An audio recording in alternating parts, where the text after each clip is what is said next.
everybody, this is Money Mom. Welcome back to the channel. Today I wanted to talk to you guys about 8 money rules that are okay to break. Let's get started. The first one is buying in bulk always saves you money.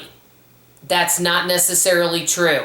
The reason why is you can end up wasting whatever it is because you might not need that much. For example, rice, a huge bag of flour.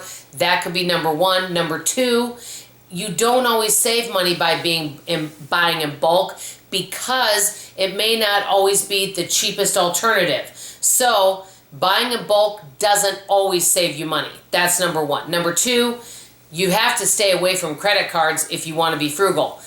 That's also another possible false one. Some people do need to stay away from credit cards and it may not be a good fit for them, but some people are very disciplined. For example, I use credit cards. I do have several of my bills put on them.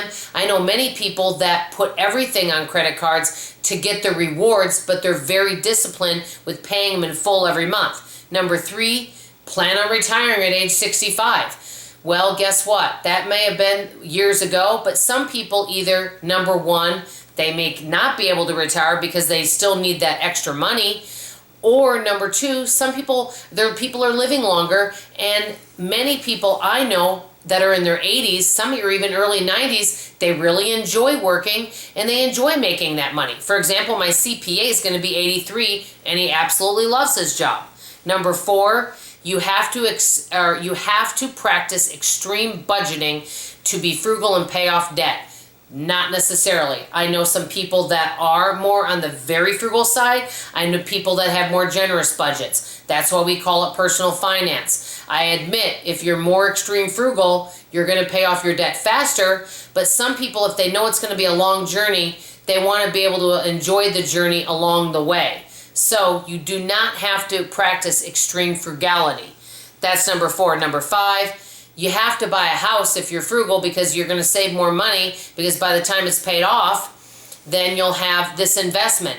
Not necessarily. Number one, homes get old and they need a lot of work. Believe me, I know. And number two, home ownership isn't for everybody. Somebody may want to move a lot. Someone may want to travel. They may not want the responsibility of a home and a yard. So having a home isn't always the best or option for everyone. Each person is different, and homes can end up costing you a lot of money, especially as they age and need more repairs. With the house, it does seem like it's always something. Number six, and this is the biggest one I should have learned. Financial planning is only for people with high incomes or make a lot of money. That is so wrong, and I used to believe that, and I really wish I hadn't, because I remember sitting down with the financial planner when I was in my 20s. They told me I needed to set aside $500 a month in order to have enough to retire. At that time, there was no way. I had about $100 extra a month. Well, I thought, well, if I can't set aside $500, I won't do anything.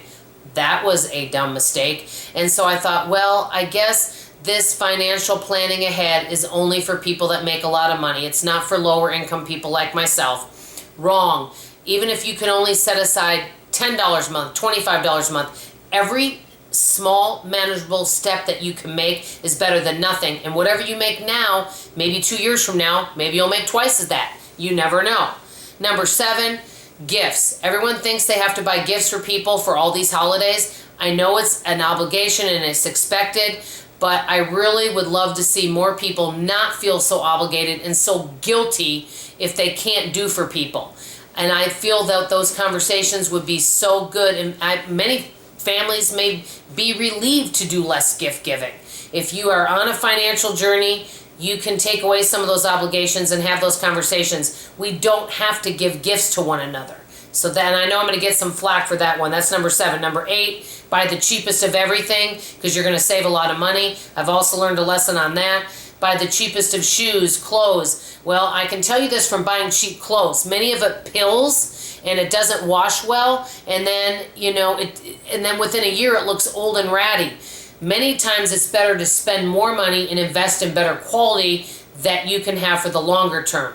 These are just 8 things. What are some money rules that you used to believe or you think many people do believe that you no longer believe now?